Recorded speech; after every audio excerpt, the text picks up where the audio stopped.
Bismillahirrahmanirrahim. Assalamualaikum warahmatullahi wabarakatuh.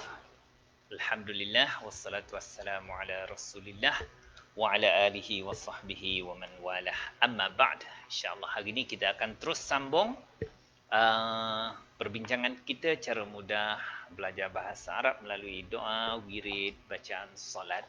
Kita masuk kepada muka surat 9 iaitu kita membincangkan bacaan ketika mana rukuk dalam solat kita, di mana kita mengucapkan subhana rabbi al-azim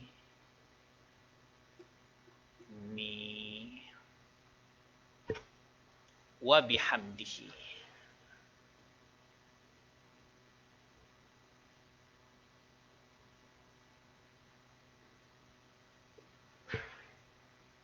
Okey, subhana yang memberi maksud maha suci.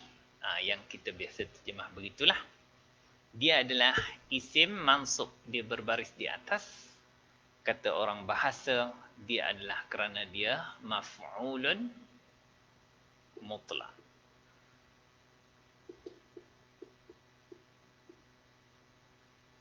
Daripada perkataan apa? Tengoklah, kita boleh andaikan, misal kata usabbihu, aku bertasbih, aku mensucikan. Usabbihu, aku mensucikan, lillahi, bagi Allah Ta'ala itu, subhanahu. Ini adalah andaian perkataan yang mahzuf, yang tak nampak. Usabbihu maknanya aku bertasbih kepada Allah subhana, dengan sebenar-benar tasbih. Tasbih tu maksudnya apa? Iaitu mensucikan Allah Ta'ala. Maknanya aku mensucikan Allah dengan sesuci-sucinya ia. Sebab itu bila dia jadi maf'ulun mutlaq, kemudian dia akan menjadi mudhaf. Maka mudhafun ilaih dia, yang biasa kita guna banyaklah. Kita sebut subhanallahi, subhanahu. Kita guna Allah subhanahu wa ta'ala. Kalau doa dalam tasbih kafarah, subhanakallahumma wa bihamdik. Jadi, mana kita menggunakan dhamir ka. Subhanaka, subhanahu, subhanallahi, dan hari ini kita menggunakan subhana rabbi. Maha suci Tuhanku, maknanya aku mensucikan Allah Ta'ala dengan sesuci-sucinya Tuhan yang menciptakan aku. Mana mensucikan Allah, membersihkan Allah daripada segala sifat-sifat kekurangan dan sifat-sifat yang tidak layak bagi Allah Subhanahu wa Ta'ala. Ini salah satu andaian lah, dan ada beberapa andaian atau perkiraan yang dibuat oleh ulama. Kenapa subhana dia berbaris di atas alasan maf'ulun mutlaq. Ya. Okey. Maka seperti mana yang saya sebutkan tadi, dia maf'ulun mutlaq, dan kita pun ada beritahu dalam kita punya formula. Ya, kalau kita buka kad kita warna biru, dan kita dah ada buku khas tentang formula ni, iaitu formula 25, dikatakan kalau kita berjumpa perkataan subhana, syukran, afwan, aidan, mahlan, marratan, dan sepertinya. Dia akan menjadi maf'ulun mutlaq kepada satu fi'il yang mahzuf. Ya? Dan dia adalah mudhaf, maka Rabbi akan menjadi mudhafun ilaih. Maha suci Tuhan yang mencipta. Dan Rabbi itu tidak ditanwinkan kerana dia juga adalah mudhaf. Maka ya akan mengambil peranan mudhafun ilaih berdasarkan kepada formula 1 kaedah pusar, mana-mana dhamir yang muttasil dengan isim dia mesti jadi mudhafun ilaih. Maha suci disandarkan kepada Tuhan yang mencipta, Tuhan disandarkan kepada aku. Maha suci Tuhanku. Okey. Maha suci Tuhanku. Maka kita tengok yang seterusnya. Maka perkataan ini bunyinya Rabbi. Dimatikan ya tu. Ya aku. Kemudian kita berjumpa lagi satu huruf yang berbaris dimati. Kalau kita tidak mahu menyambungkannya, maka kita akan baca Subhana Rabbi Al-Azimi. Tetapi untuk menyambungkan dua huruf yang mati, maka yang lebih ringan, lebih fasih di sisi orang Arab ketika ini ialah dengan membariskan atas. Berbanding dengan bagi depan, baris bawah. Subhana Rabbiyil, itu berat. Subhana Rabbiyul, itu juga berat. Maka yang lebih ringan dipilih ialah Subhana Rabbiyal Azim. Ya? Maka ini bukanlah baris asal, tetapi itu adalah baris mendatang. Okey, Al-Azim. Kenapa dia baris bawah? Maka dia adalah sifat kepada Rabbi. Maka Rabbi tadi, kedudukan dia menjadi mudhafun ilaih kepada Subhana. Yang ini mudhaf, maka dia menjadi mudhafun ilaih. Ya? Kalau kita nak nampakkan perkataan itu, dia ya, pada sebutannya sebenarnya dia tahu Ar-Rabbi. Lepas tu perkataan yang kita maksudkan di sini ialah untuk mendapatkan baris Al-Azimi. Kenapa dibariskan bawah Al-Azim? Maka saya rasa kalau kita kurung perkataan ini Ar-Rabbi dengan Al-Azim, bagi orang yang belajar bahasa Arab, dia akan cepat dapat menangkaplah. Kata nama yang bergabung, yang sama alif lam dia, sama barisnya, sama jantina dan sama bilangan, itu adalah melibatkan mausuf dan sifat. Maka Ar-Rabbi ini adalah mausuf, iaitu kata nama yang nak disebutkan sifatnya. Apakah sifat kepada Allah? Iaitu Al-Azim, ini adalah sifatnya. Sifat mesti mengikut baris mausuf. Ya? Kata nama nak disebutkan, sifatnya ialah Ar-Rabbi. Sifatnya ialah Al-Azimi, Tuhan yang Maha Agung.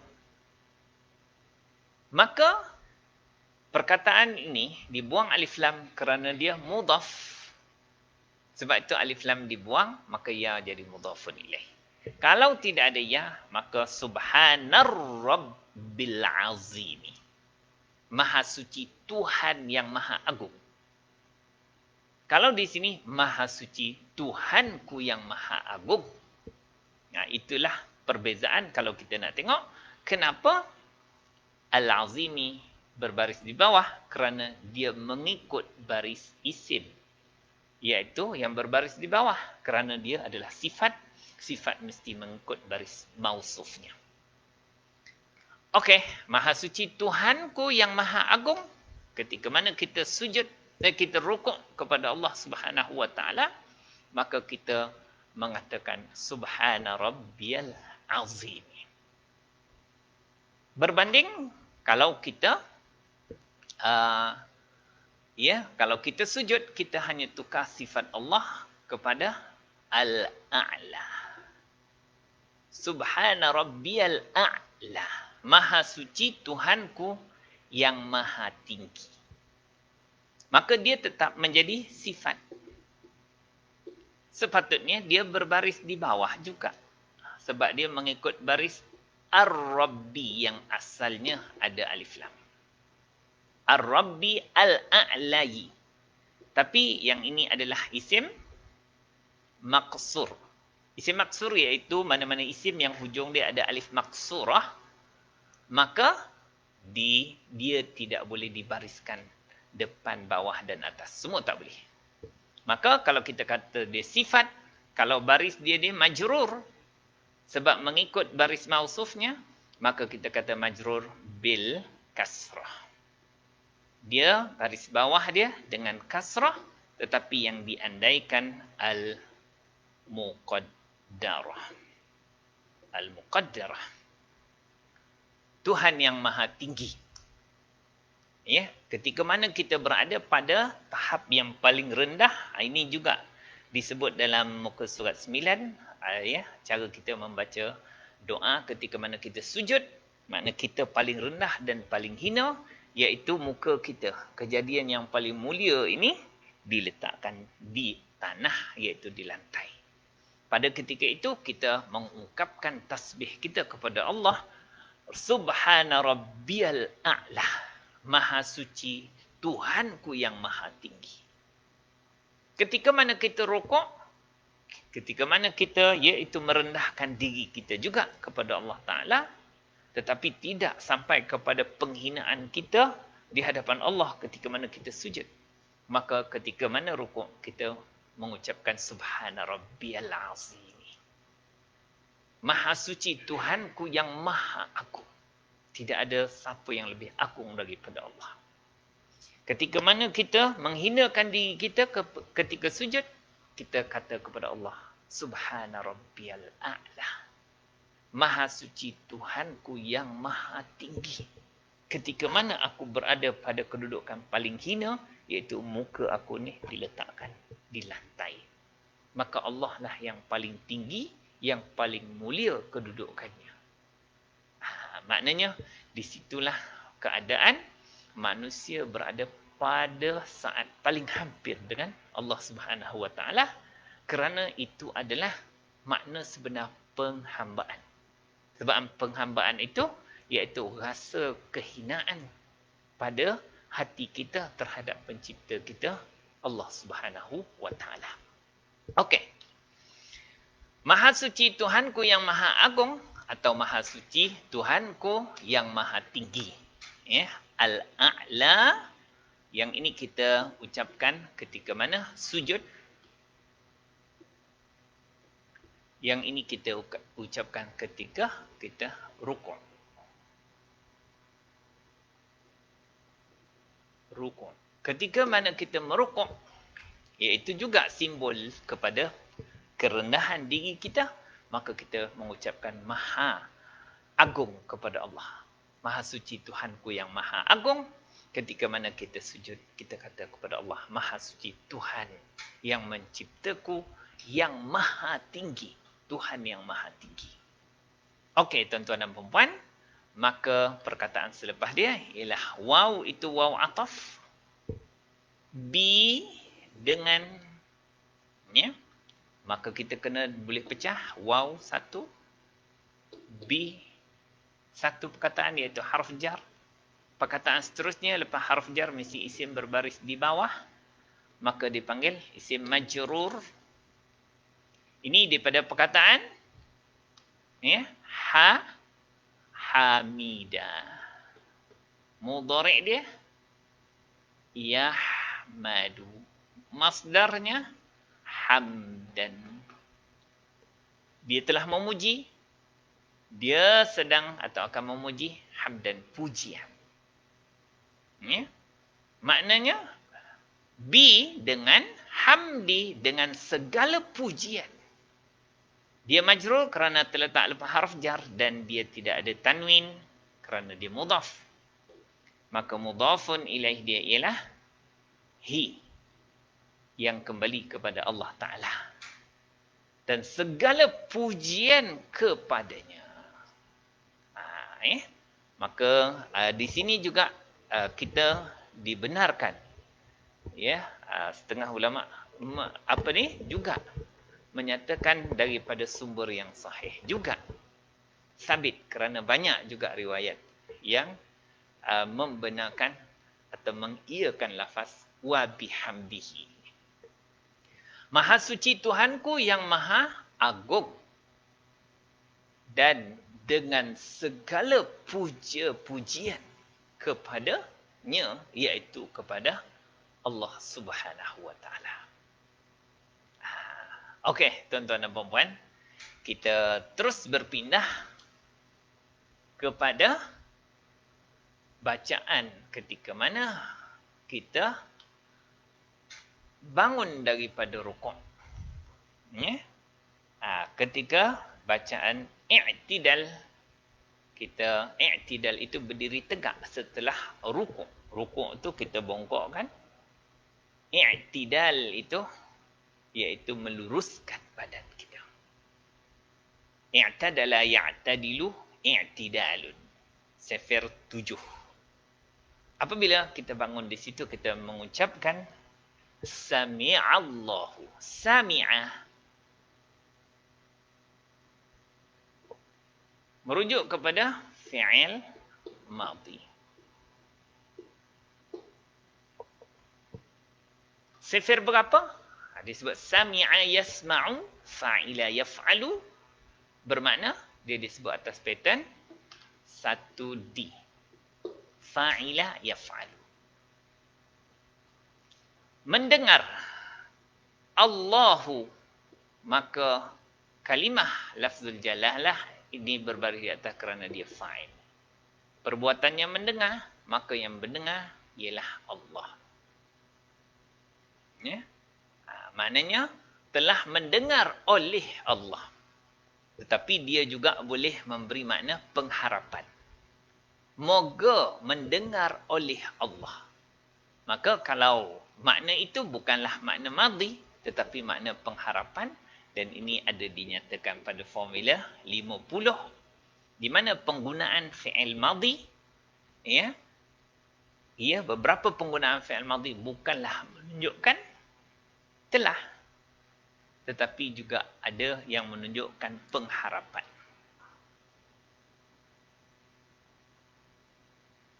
Jadi macam mana nak terjemah? Moga.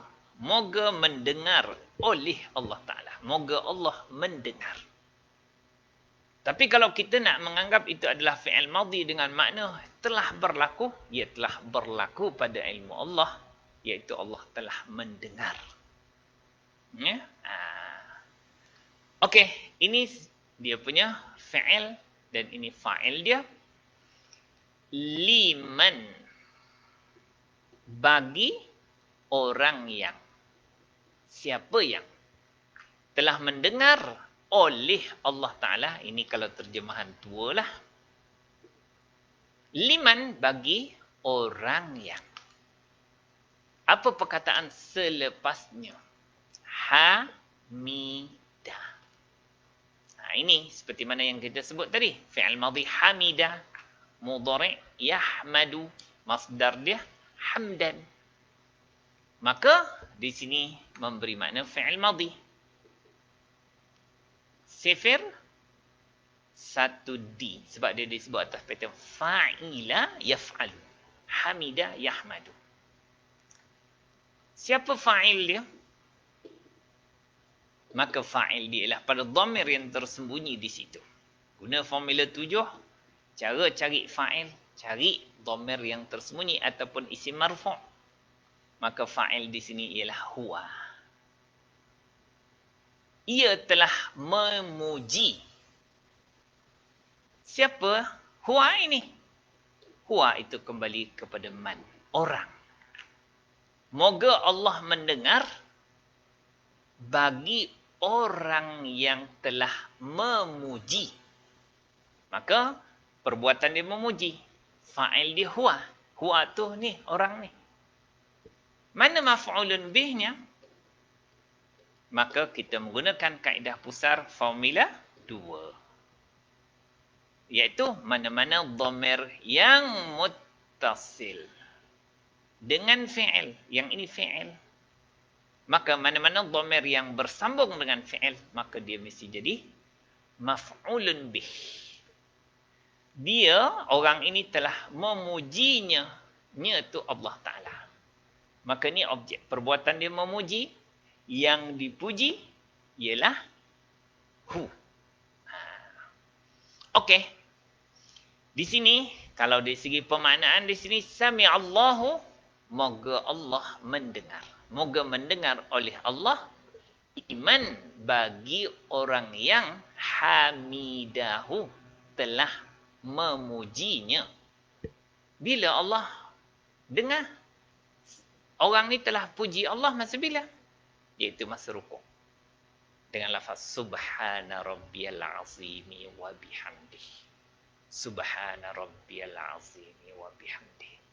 Lafaz ini kena dihayati betul-betul. Maha suci Tuhanku yang maha agung, wa bihamdihi, dan segala pujian-pujian, puja-pujian kepadanya. Maka Allah telah mendengar itu. Maka ini layaklah dia juga menggunakan makna fi'il madhi betul. Fi'il madhi juga yang makna memang sudah berlaku telah. Kerana kita telah memuji Allah Ta'ala pada rukuk kita.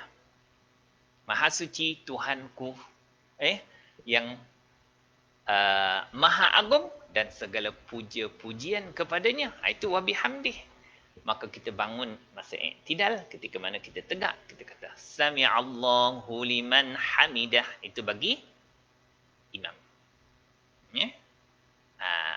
Maka imam menyatakan moga Allah mendengar bagi orang yang telah memujinya, iaitu memuji Allah Ta'ala. Maka ada pendapat, mudah-mudahan betul, mengatakan kalau di sini fi'il, kalau di sini fa'il, maka mana maf'ul bih? Perbuatan dia mendengar. Fa'il di Allah. Siapa yang jadi objek maf'ul bih itu? Difahami di sini, iaitu jar dengan majrur itu berada pada kedudukan maf'ulun bih. Telah mendengar oleh Allah akan orang yang telah memujinya. Okey. Kalau kita tengok di situ, lam satu huruf, al-lam. Liman hamidahu. Dia ada juga lam yang fungsi lita'diyah. Lam yang memerlukan kepada maf'ulun bih. Kalau kad kita ini fungsi nombor 11, fungsinya menjadikan fi'il itu memerlukan kepada objek, lam itu lita'diyah seperti ini. Ini Allahu a'lam, mudah-mudahan itu pendapat yang betul sebab lam ini dikata lam lita'diyah. Telah mendengar atau moga mendengar oleh Allah akan orang yang telah memujinya, iaitu memuji Allah Subhanahu wa taala. Sebab itu bila imam sebut begitu, maka para makmum itu menjawab dan terus membalas dengan ucapan puja-pujian. Pujian telah berlaku pada rukuk. Tapi bila imam kata Allah mendengar bagi siapa yang memujinya, maka makmum menjawab Rabbana. Maka makmum ini berdoa, wahai Tuhan kami. Ini dia adalah munadah. Kerana ada ya yang tidak nampak di sini. Ya Rabbana maksud dia. Wahai Tuhan kami. Dan dia mudhaf. Mudhafun ilaih dia ialah na. Wahai Tuhan kami. Rabbana wa. Dan. Yang sebenar waw ini, waw ataf duduk kat sini. Tetapi dia tidak fasih pada orang Arab. Sebut wa Rabbana. Maka disebut Rabbana walakal hamd. Rabbana walakal hamd. Ini merupakan satu ayat. Lakal hamdu. Maka kita terus boleh menggunakan formula 17. Bila ayat dimulakan dengan harf jar, maka mubtada'nya dikemudiankan. Maka inilah dipanggil mubtada'. muakhkhar. Maka jar dengan majrur inilah dikatakan dia adalah khabar yang didahulukan, iaitu khabar muqaddam. Maka didahulukan laka, khabar tu didahulukan, antara tujuan dia lah untuk menekan dan menegaskan siapa yang di hadapan ini. Milik engkaulah ya Allah segala pujian itu. Maka didahulukan khabar itu untuk memberi penekanan, milik engkaulah segala pujian itu. Ini alam. Lam, kalau kita tengok ini, dia juga boleh memberi makna lil istihqaq, boleh juga, iaitu berhak sebenar-benar. Lil milki, kepemilian, punya Allah Ta'ala lah segala puja-pujian itu. Okey tuan-tuan dan puan-puan, setakat ini perbincangan kita telah merangkumkan 3 doa atau 3 bacaan dalam solat kita, iaitu ketika rukuk kita mengucapkan subhana rabbiyal azimi wa bihamdi. Maha suci Tuhanku yang maha agung dan dengan segala puja-pujian kepadanya. Bila kita rukuk atau kita sujud, maka kita tukarkan sifat Allah. Subhana rabbiyal a'la wa bihamdih.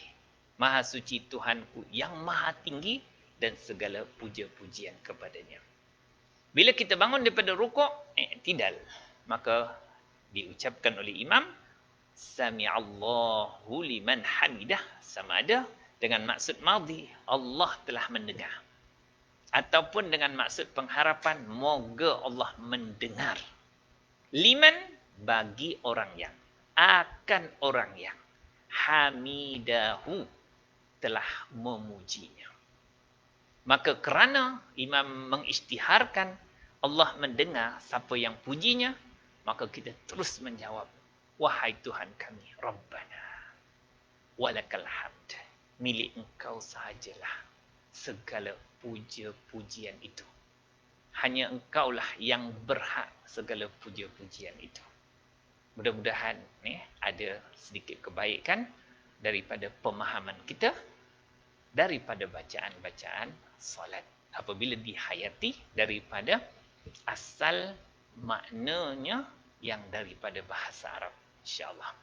Jazakumullahu khairan. Assalamualaikum warahmatullahi wabarakatuh.